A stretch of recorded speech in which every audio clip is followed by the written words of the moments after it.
Welcome to bird media. నేను మీ పవన్ కృష్ణమూర్తి. దాదాపుగా ఒక వారం 10 రోజుల నుంచి ఈ విషయం చాలా మిస్టరీగా మారింది. బెజవాడలో ఒక రౌడీ షీటర్, అతనిది ఏ కాస్ట్ ఏంటనేది పక్కన పెట్టేస్తే, ఆ, సాయి కృష్ణ, గాదే సాయి కృష్ణ, 23-25 ఇయర్స్ ఓల్డ్. సరే, పాతికేళ్ళు అనుకుందాం. పాతికేళ్ల వ్యక్తి దాదాపు ఒక నెల రోజుల నుంచి కనిపించట్లేదు.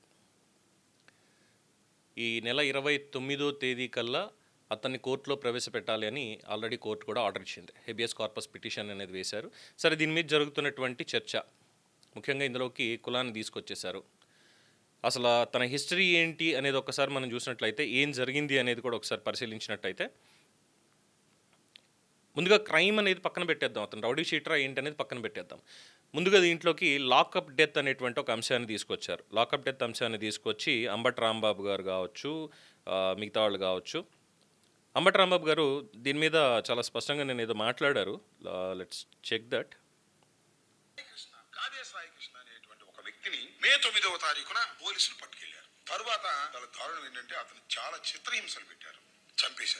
చంపేశారా, ప్రమాదవశాత్తు చనిపోయాడా, అది పోలీసులకి తెలుసు.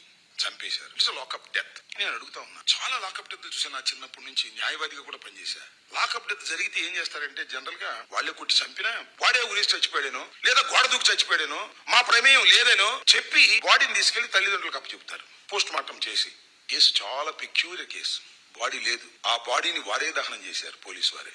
అంటే బాడీ ఉంటే ఆ బాడీని తీసుకువెళ్లి పోస్ట్ మార్టం చేస్తే ఎందుకు చనిపోయాడో అర్థమవుతుందనే ఉద్దేశంతో పోలీసులే ఆ డెడ్ బాడీని అతి జాగ్రత్తగా తీసుకువెళ్లారు. ఎలా తీసుకెళ్లారో తెలుసా? ముందు 2 వీలర్ మీద, ముందు ఒక కానిస్టేబుల్ నడుపుతాడు, వెనక ఒక కానిస్టేబుల్ ఉంటాడు, మధ్యలో ఈ శవాన్ని పెట్టుకుని కృష్ణలంక శ్మశాన వాటికి తీసుకెళ్లారు. అర్ధరాత్రి పూట శుభ్రంగా దహనం చేసి బూడి చేసేశారు. అంటే ఎవిడెన్స్ కూడా లేకుండా చేశారు. శభాష్, ఆ సిఏ నాగరాజ్ అంట. ఏంటి దారుణం? ఎప్పుడన్నా విన్నారా మీరు? డెత్తుల వరకు విన్నాం, కానీ లాకప్ డెత్ జరిగిన తర్వాత ఆ శవాన్ని కూడా దహనం చేసి ఎవిడెన్స్ లేకుండా చేసేటటువంటి ఒక దుర్మార్గమైనటువంటి పాలన ఇవాళ రాష్ట్రంలో జరుగుతుంది, రాజధానిలో జరుగుతుంది. చంద్రబాబు నాయుడు గారి ఇంటికి అతి సమీపంలో ఇంత దారుణం జరిగితే వాళ్ళు ఏం చెప్తారంటే, ఆ గాదే సాయి కృష్ణ క్రిమినల్ అట, యాంటీ సోషల్ ఎలిమెంట్ అంట. అయితే అవ్వచ్చు. అయితే చంపేస్తారా? పోలీసులు తీసుకెళ్తారా? కోర్టులో ప్రొడ్యూస్ చేయరా? ఇతనితో పాటు 4గురిని తీసుకెళ్లారు. రౌడీ షీటర్లు అంట. 4గురిని తీసుకెళ్లారు. ఆ 4గురిని కోర్టులో ప్రొడ్యూస్ చేశారు. ఇతను మాత్రం చంపేశారు. ప్రమాదవశాత్తు చంపేశారో, ఇంటెన్షనల్ గా చంపేశారో తెలియదు. వాళ్ళ కుటుంబ సభ్యులు నాకు ఫోన్ చేశారు. వీళ్ళు ఎవరో కాదు, రాధారంగా మిత్ర మండలిలో పనిచేసినటువంటి వ్యక్తులు. ఇంకొక మాట కూడా చెప్తా, మాకేమి మా పార్టీ వాళ్ళు కూడా కాదు. వీళ్ళ మేనమామ, ఆయన పేరు నాగేశ్వరరావు, ముళ్ళపూడి నాగేశ్వరరావు, నన్ను చాలా సార్లు దూషించాడు. ఎందుకు దూషించాడు తెలుసా? నేను పవన్ కళ్యాణ్ గారికి వ్యతిరేకంగా మాట్లాడుతున్నా అని నన్ను దూషించాడు. వాళ్ళ మేనలుడే, వాళ్ళ చెల్లెలు కొడుకు గాదే విజయలక్ష్మి గారి కుమారుడు తీసుకువెళ్లి దారుణంగా కొట్టి చంపి శ్మశాన వాటికలో దహనం చేసి ఊడిది కూడా ఇవ్వడానికి వీల్లేదనేటువంటి పద్ధతుల్లో వ్యవహరించారే. ఈ సమాజం ఎక్కడికి వెళ్తుందని అడుగుతా ఉన్నా. వాళ్ళందరితో నేను మాట్లాడాను. ఆ కుర్రవాడి తల్లి ఎవరైతే ఉందో పోలీస్ స్టేషన్ వెళ్ళింది, వాడిని చూసింది. కానీ అప్పుడే సిఐ గారు చెప్పాడంట, దండ రెడీ చేసుకో, మీ ఓడిని చంపేస్తానని. పోలీసులు రౌడీలు కదా, ఇక్కడ యాంటీ సోషల్ ఎలిమెంట్స్ పోలీసులు కదా? అదేమంటే వాడు మర్డర్ కేసులో ముద్దాయి, అదేమంటే వాడు యాంటీ సోషల్ ఎలిమెంట్ అంటారా మీరు? చంపేసి, ఇది దారుణం కదా? రాధారంగా మిత్రమండలిలో పనిచేసిన వారు, జనసేన అభిమానులు, పవన్ కళ్యాణ్ ఏమన్నా అంటే విరుచుకుపడి నన్ను నానాబూతులు తిట్టిన వారు. అయినా నేను చెప్తున్నా, ఇది అధర్మం. పోలీసులు ఈ రకమైన చర్యలు చేయకూడదు. నేరస్తుల్ని శిక్షించేటటువంటి కార్యక్రమం కోర్టులు చూసుకుంటాయి. మీరు ఛార్జ్షీట్లు పడేసి కోర్టులో పడేయటమే తప్ప, కాళ్ళ గోళ్లు పీకి కాళ్ళు ఎరగొట్టి చంపి దానం చేసే కార్యక్రమాలు పోలీసులే చేస్తున్నారంటే ఎక్కడికి? ఇది ఆటవిక సమాజం కాదా? చట్టం అమల్లో ఉందా? కృష్ణలంకలో జరిగిందే పక్కనే, ఇది దారుణం కాదా? నెల రోజుల వరకు ఇది బయటికి రాలా. ఏంటో తెలుసా? రాజీ అంట. ఎవరు? డీజీపీ గారు, కమిషనర్ గారు రాజీ పెట్టమంటున్నారంట. కోర్టు పాలిస్తామంటున్నారంట. వాళ్ళు చెప్పిందే, వాళ్ళ తాలూకా వాళ్ళు. చంపేసి కోర్టు పల్లి చేస్తారా? శభాష్. పోలీసులు చంపేసి కోర్టు పల్లి చేస్తే సర్దుకుపోద్దా? ఏమిటిది? ఇవాళ హైకోర్టు వారు ఒక ఆర్డర్ ఇచ్చారు. అది వాళ్ళే చెప్పారు. ఈ నాగేశ్వరరావు అని చెప్పాను నాకు. ఏమని ఇచ్చారు? 29వ తారీఖు లోపల వాడిని ప్రొడ్యూస్ చేయమన్నారంట. ఏం ప్రొడ్యూస్ చేస్తారు? ఇంకా దహనం అయిపోతే. ఇది నాకు తెలిసినటువంటి ఇన్ఫర్మేషన్, 100% కరెక్ట్. నమ్ముతున్నా, నేను నమ్మే మైక్ ముందు చెప్తున్నా. బూడి చేశారు. ఇంకా బూడిది ప్రొడ్యూస్ చేయాలి కోర్టులో. ఇంత దారుణంగా కాకి బట్టలు వేసుకున్న వాళ్ళు ఇంత దారుణంగా మనుషుల్ని చంపేస్తున్నారు. కాకి బట్టలు వేసుకున్న వాళ్ళు మా మీద కేసులు పెడుతున్నారు. తెలుగుదేశం పార్టీ వాళ్ళని రక్షించే కార్యక్రమం చేస్తున్నారు. వాళ్ళ మీద కేసులు పెట్టడం లేదు. ఇంతకన్నా దారుణం ఏం కావాలి ఈ రాష్ట్రంలో అని అడుగుతా ఉన్నా. ఈ రాష్ట్రం ఎక్కడికి పోతుంది చంద్రబాబు నాయుడు గారు? ఈ రాష్ట్రం ఎక్కడికి పోతుంది పవన్ కళ్యాణ్ గారు? హోంమంత్రి గారు కళ్ళు మూసుకున్నారా? మీ శాఖలో ఒక సిఐ ఒక అమాయకమైన యువకుడిని చంపేస్తే ఏంటి సమాధానం? తప్పగలరా మీరు? చెప్పలేరా? ఆలోచించుకోమని మనం కళ్ళు మూసుకున్నారా? మీ శాఖలో ఒక సిఐ ఒక అమాయకమైన యువకుడిని చంపేస్తే ఏంటి సమాధానం? తప్పగలరా మీరు? చెప్పలేరా? ఆలోచించుకోమని మనం చేస్తున్నా. అంబటి రాంబాబు గారు మాట్లాడిన దాంట్లో 90% 100 కరెక్టేనండి. పాయింట్ టు పాయింట్ చాలా క్లియర్గా చెప్పారు. సరే, వాళ్ళ కుటుంబ సభ్యులు చెప్పారు జనసేనకి సంబంధించి, లేదంటే రాధారంగా మిత్రమండలిలో పనిచేసినటువంటి ఆ ముళ్ళపూడి ఆయన పేరు తీసుకొచ్చారు కదా, సో అందులో పనిచేశారు, వాస్తవమే, బాగానే ఉంది. ఇక్కడ ఈ 10% ఎందుకు యాక్సెప్టబుల్ కాదు అంటే, సరే ఇప్పుడు సిఏ అని ఉండొచ్చు వాళ్ళ అమ్మగారితో, అవి కూడా విందాం, ఎందుకంటే చాలా సంచలనం అవుతుంది కాబట్టి వాస్తవాలు ప్రజలకు తెలియాలి. దీంట్లో ఏం జరిగింది అనేది తెలియదు. సాయికృష్ణ ఉన్నాడా లేదా అనేది ప్రస్తుతానికి ఎవరికీ తెలియదు. నిన్న అనిత గారికి కూడా ఒక రిపోర్టర్, మేడం లాగా లాకప్ డెత్తో జరిగిందంట కదా, మరి దాని మీద స్పందించండి ఏంటి అని అంటే, ఆ కేసు డీటెయిల్స్ మనం ఇక్కడ కూర్చున్నామని మనకు తెలియదు, అది ఎంక్వైరీ అయితే నడుస్తుంది, డెఫినెట్గా దాని డీటెయిల్స్ అన్నీ కూడా బయట పెడతాము అని చెప్పని అన్నారు. అక్కడికి ఓకే ఫైన్.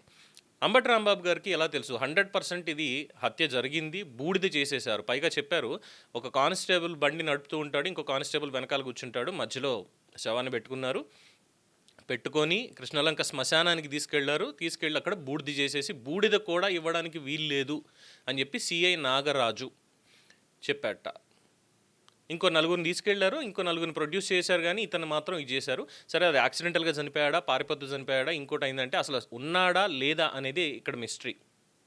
ఉన్నాడా లేదా క్వశ్చన్ మార్కే. రేపు 29వ తేదీనే ఇది తేలాలి, ఎందుకంటే హెబియస్ కార్పస్ పిటిషన్ అనేటువంటిది ఫైల్ అయింది. జడ్జి ఆల్రెడీ కోర్టు వారు కూడా చాలా స్పష్టంగా చెప్పున్నారు దీనికి సంబంధించి. 29న సాయికృష్ణ అసలు ఉన్నాడా లేదా అనేది తెలుస్తుంది కాబట్టి అది క్వశ్చన్ మార్క్. సో ఇక్కడ అంబటి రాంబాబు గారి మాటల్ని ఇందులో పరిగణలోకి తీసుకోవాల్సినటువంటి అవసరం లేదు. అది 29న నిజంగా అప్పుడు కోర్టులో ప్రొడ్యూస్ చేయలేదు, నిజంగానే ఇది జరిగింది అని ఎంక్వైరీలో తేలి బయటకు వచ్చింది అంటే 100% అప్పుడు అంబటి రాంబాబు గారి మాటల్ని నమ్మొచ్చు. ఖచ్చితంగా ఆ సిఐ, ఆ పోలీస్ స్టేషన్లో ఎవరైతే ఉన్నారో వాళ్ళందరూ కూడా శిక్షార్హులే అవుతారు. Point number 1. ఇక దీంట్లో వాళ్ళ ఫ్యామిలీ సభ్యులు మాట్లాడుతున్నటువంటి మాటలు కూడా అనేక ఇంటర్వ్యూల్లోనూ వీటిల్లోనూ కూడా చెప్పున్నారు. అది ఒక్కసారి మనం చూసినట్లయితే, ఇంకొక మాట అన్నారు అంబటి రాంబాబు గారు, ఒక అమాయకుడిని. ఫైన్, వాళ్ళ అమ్మగారి మాటలు మనం ముందు విందాం. ఆ తర్వాత నాకు ఒకే ఒక కొడుకు గాదే సాయికృష్ణ అండి. గత 9వ తారీఖున, పోయిన నెల 9వ తారీఖున కృష్ణలంక స్టేషన్ నుంచి 2 కానిస్టేబుల్ మా ఇంటికి వచ్చారు. వచ్చి నా చేతిలో ఉన్న ఫోన్ తీసుకొని, నిన్ను కృష్ణలంక సిఏ గారు నాగరాజు గారు రమ్మన్నారని చెప్పి తీసుకొచ్చారు. ఉదయం 11 గంటలకి నేను వెళ్ళిన తర్వాత లోపల నన్ను పిలిచి, నీ కొడుకు ఎక్కడా అని అడిగాడు. అడిగితే మా అబ్బాయి ఇక్కడ ఉండట్లేదు కదా అయ్యా, వెళ్ళిపోయాడు కదా అన్న. అంటే ఏమన్నాడు ఆయన, నీ కొడుకుని చంపేస్తా, నీ కొడుకు చచ్చిపోయాడు అనుకో, ఆడ ఆశ వదులుకో, నువ్వు వెళ్ళి బయట కూర్చో అన్నాడు నన్ను. నాకు భయం వేసి, ఏంటయ్యా అలా అంటున్నారు, అలా అనమాకండి, నాకు ఉన్నదాడు ఒక్కడేనయ్యా, ఎన్నో కష్టాలు పడి బతికించుకుంటున్నాను, అనమాకండి అయ్యా అన్న. వెళ్ళిపోను ముందు అన్నాడు. ఎందుకు ఆయన కోపం తెప్పించడం అని పక్కకు వచ్చి కూర్చున్నా. ఆ తర్వాత కాసేపటికి 1:30, 2ంటికి వెళ్ళిపోమ్మా అన్నారు పక్కనోళ్ళు. ఇంటికి వచ్చేసా సార్. ఇంటికి వచ్చి నా ఫోను ఇంటికాడ నా చేతిలో ఫోన్ లాక్కున్నారు సార్. వీళ్ళు కానిస్టేబుల్స్ ఇద్దరు నా ఫోన్ లాక్కొని ఇక్కడికి వచ్చేసారు, స్టేషన్కి తీసుకొచ్చేసారు. నన్ను తీసుకొచ్చిన తర్వాత సార్ గారు ఇలా అన్నాక నాకు నీరసం వచ్చి, అయ్యా అలా అనమాగండి అయ్యా నా బిడ్డని అని చెప్పేసి, నేను ఎన్నో బాధలు పడి పెంచుకొని వచ్చాను అయ్యా అని చెప్పి నేను చెప్పుకున్నా. ఆడు చచ్చిపోయాడు అనుకో, వెళ్ళిపో అన్నాడు. నేను ఏడ్చుకుంటా పక్కన కూర్చున్నా. తర్వాత 15 రోజుల తర్వాత ఫోన్ ఇవ్వండి అయ్యా, నా పిల్లోడు ఎక్కడ ఉన్నాడో నేను ఫోన్ చేసుకుంటాను, నాకు ఫోన్ ఇవ్వండి అయ్యా అన్న. ఫోన్ ఇవ్వండి అయ్యా అంటే నా ఫోన్ ఇవ్వాల. 15 రోజులు తిప్పించుకున్న తర్వాత ఇటయ్యాను నేను వెళ్ళి ఇవ్వండి అయ్యా ఫోన్ అంటే, అందులో అన్ని నా కొడుకు ఫోటోలు తీసేసి ఒట్టి ఫోన్ ఇచ్చి పంపించారు. ఏంటి నువ్వు నీ కొడుకు చచ్చిపోయాడని చెప్పానుగా, ఎందుకు వస్తున్నావు నువ్వు అన్నాడు. అయ్యా నాకు భయం వేసి నేను ఉన్న చోట్ల అన్నీ ఎత్తుక్కున్నా, నాకు ఎక్కడా దొరకలా. నాకు ఎక్కడ కనపడ ఆఖరికి నిన్న గవర్నమెంట్ హాస్పిటల్ కూడా వెళ్ళి మాసులులో కూడా చూసుకున్నాను. నాకు దయచేసి నాకు ఏం చేయండి, నాకు చెప్పి చేశాడు చంపేస్తున్నానని చెప్పి. నా బిడ్డ నాకు లేడయ్యా, నా బిడ్డ నాకు తెచ్చిపెట్టండి, అందరికీ దండం పెట్టి. నాకు ఓపిక కూడా లేదు, నేను తిండి తిరుగుడు తిరిగానయ్యా. నాకు ఎక్కడున్నాడు ఇదయ్యా నా బిడ్డ, నా బిడ్డని చెప్పేశాడయ్యా. పేదవాళ్ళంటే ఇంత తేలిగయ్యా. నా కొడుకు బాత్రూంలోకి వెళ్ళి ఎదుక్కునేటట్టు చేసాడు నన్ను. నా బిడ్డ నాకు కనపడటం లేదయ్యా, ఎన్నిసార్లు ఎదుక్కున్నా. నా బిడ్డ నాకు కనపట్ల, నాకు ఆరోగ్యం కూడా బాగోట్లా. నెల రోజుల నుంచి నేను తిరుగుతున్నా, ఇవాటికి 24 రోజులు 25 రోజులు. ఎక్కడున్నా సరే నాకు ఫోన్ చేస్తాడు. అక్కడికే అడిగా, అయ్యా ఒక్కసారి ఫోన్ చేపించండి, మాట్లాడించండి, నేను ఎన్ని రోజులైనా పెట్టుకోండి అన్నాను అయ్యా. అయ్యో ఒక ప్రెస్ మీట్ లాగా అక్కడ పెట్టి లాయర్ల సమక్షంలో మాట్లాడారు. ఆవిడ ఆవేదన అర్థమవుతుంది నిజంగానే. అయితే దీనికి సంబంధించి చాలా క్లియర్గా ఎంక్వైరీ అయితే జరగాలి. సిఐ నాగరాజు అనేటువంటి వ్యక్తికి సంబంధించి అసలు ఏం జరిగింది అనేది కూడా. అలాగే ఇక్కడ ఇంకొకటి కూడా మనం పరిగణలోకి తీసుకోవాల్సింది ఏంటంటే, ఈ తల్లి ఆవేదన అయితే అర్థం చేసుకోవచ్చు. చాలా కష్టపడి పెంచుకున్నాను ఇది అన్నారు. బట్ ఆవిడ పర్యవేక్షణ అనేది ఇందులో లేదు. సరిగ్గా కొడుకుని మందలించడం కానీ, తప్పుడు పద్ధతిలో వెళ్తున్నావు మార్చుకొని కానీ చెప్పినటువంటి తీరు ఉందా అంటే, చెప్పినా విననటువంటి ప్రవర్తన సాయికృష్ణది అయి ఉండొచ్చు. బికాస్ దీనికి సంబంధించి వాళ్ళ మేనమామ మాట్లాడుతున్నటువంటివి కూడా బయటకు వచ్చే కొన్ని.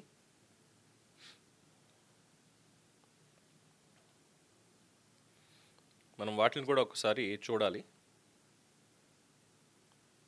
వాళ్ళన్నది నిజమే, పవన్ కళ్యాణ్ గారిది కానీ ఇంకోటని ఇవన్నీ ఉన్నాయి. నేను కూడా నెగ్లెక్ట్ చేశా. మా చెల్లి వచ్చి ఈయన్ని ఏపించింది రాధాబాబు అంటే ఇక్కడ కొంచెం నేను కూడా నెగ్లెక్ట్ చేశా. మా చెల్లి వచ్చి ఈయన్ని ఏపించింది రాధాబాబు అంటే ఇక్కడ కొంచెం రాధాబాబు చెప్పు అన్నయ్య పిల్లోడిని వదిలేస్తారంటే, అమ్మ మేము 12 ఏళ్ళు అయింది రాధాబాబు దగ్గరికి వెళ్ళి, అమ్మ మేము అన్నీ మానేసి హ్యాపీగా ఉన్నాము, నువ్వు ఇప్పుడు చెప్పాము మీ పిల్లోడికి 2-3 సార్లు మా తమ్ముడు నవరం కానీ మేము కానీ కొట్టి తిట్టి భయపెట్టామండి మేము. ఎందుకు మా పిల్లోడిని చంపుతారు ఒక గాని పిల్లాడని చెప్పి మీ మేనల్లుడి విషయంలో గాదే సాయి కృష్ణ మిస్సింగ్ లేకపోతే మర్డర్ మీరు అంటున్నారు కాబట్టి, దానికి సంబంధించి ఆ పార్టీకి సంబంధించి కూటమి పార్టీలో నేతలు, కాపు సామాజిక వర్గానికి సంబంధించినటువంటి నేతలు ముందుకొచ్చి ఇది సెటిల్ చేయడానికి వారికి అంత ఇంట్రెస్ట్ ఏంటి? ఎందుకు అసలు అవసరం ఏంటి? Because of the CI is Kapu. The CI is Kapu. అయింది అయిపోయింది. Is the rowdy sheeter. ఈడు ప్రేమ చేస్తాడు రేపేం చేస్తాడు. అయిపోయింది, దాన్ని తీసుకురాలేము. దయచేసి మనలో ఉన్నటువంటి ఒక అధికారికి సహకరించండి అని అడిగిన మాట వాస్తవేనండి. డైరెక్ట్ మమ్మల్ని పిలుచుకుని అడిగిన మాట వాస్తవం. ఇందులోకి కులకోణం కూడా వచ్చేసింది. లేదు, ఎదర్ రంగా గారి ఫోటో అంటే జాతీయ జెండా మాకు ఎలా ఎంబలామో, పవన్ కళ్యాణ్ ఫోటో, రంగా గారి ఫోటో, నాయుడుస్ అనే సింబల్స్ మాకు ఎంబలాం అయిపోయింది. మేము మా పిల్లలకి బైకులు కొనిపెట్టిన 1-2 లక్షలు పెట్టి వెనకాల రంగా గారి ఫోటో, లేదు ఎదర్ రంగా గారి ఫోటో, వెనకాల పవన్ కళ్యాణ్ గారి ఫోటో, అంతా మేము ఓన్ చేసుకుని వాళ్ళ ఓన్ ఫ్యామిలీగా బతుకుతున్నాం. అంటే సో క్లియర్ కట్ నెగ్లిజెన్స్ అయితే ఒకటి కనిపిస్తుందండి. అండ్ కుల కోణం అనేది కూడా డెఫినెట్గా ఒకటి కనిపిస్తుంది. అయితే అన్ఫార్చునేట్లీ ఒకే సామాజిక వర్గానికి చెందినటువంటి ఒక నిందితుడు, ఒక రౌడీ షీటరు, అలాగే ఒక విచారణాధికారి, ఇద్దరు కూడా అదే సామాజిక వర్గానికి చెందిన వాళ్ళు అనేది కూడా ఇందులో చాలా స్పష్టంగా ఎస్టాబ్లిష్ అవుతోంది.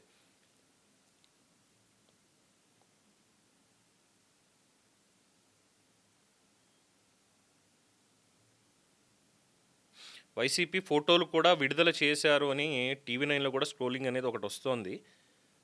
మరి అతనా కాదా అనేటువంటిది తెలీదు. కృష్ణలంక పోలీస్ స్టేషన్కి సంబంధించి వైసీపీ అంబటి రాంబాబు గారి ఆరోపణ కావచ్చు, ఇంకోటి కావచ్చు, రిలీజ్ చేశారు. ఫొటోస్ అయితే రిలీజ్ చేశారు. గోల్డ్ పీకర్ అని ఇంకోటి, మరి వీరికి ఆ ఫుటేజ్ ఎక్కడి నుంచి వచ్చింది ఏంటనేది తెలీదు.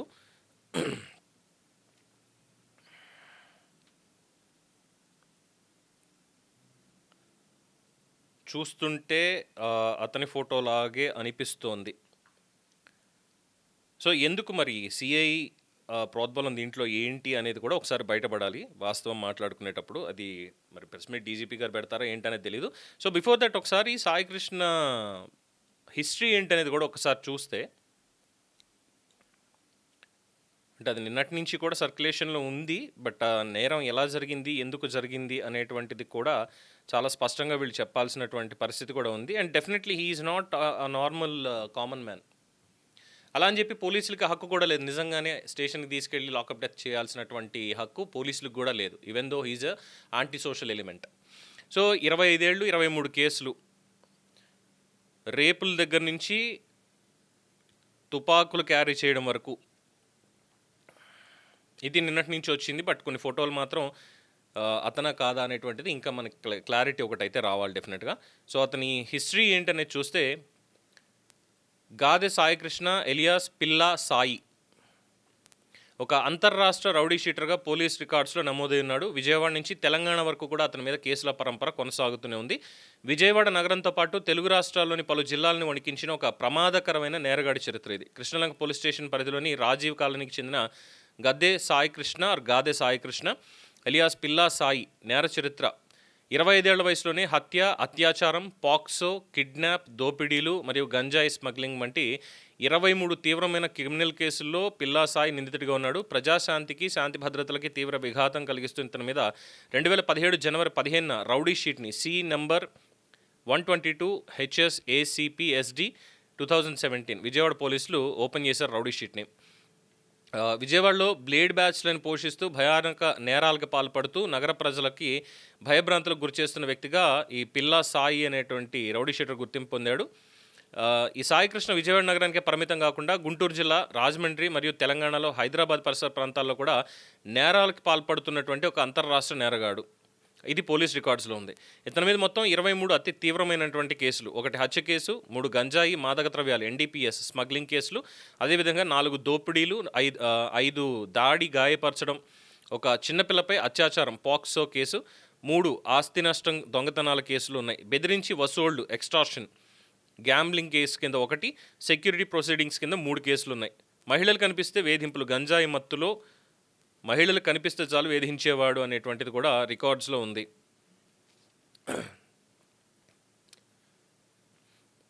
ఇవన్నీ కూడా చాలా ఉన్నాయి. అలాగే అతని ఫొటోస్ ఇవన్నీ కూడా చూసినప్పుడు ఈ తుపాకులు మరి ఇవన్నీ మేబీ ఫోటో షూట్స్ చేయించుకోవడానికా ఇంకోటి అయితే మనకు తెలియదు. బట్ సర్క్యులేషన్లో అయితే ఇవన్నీ వస్తున్నాయి. ఇది బ్రీఫ్గా అతని హిస్టరీ.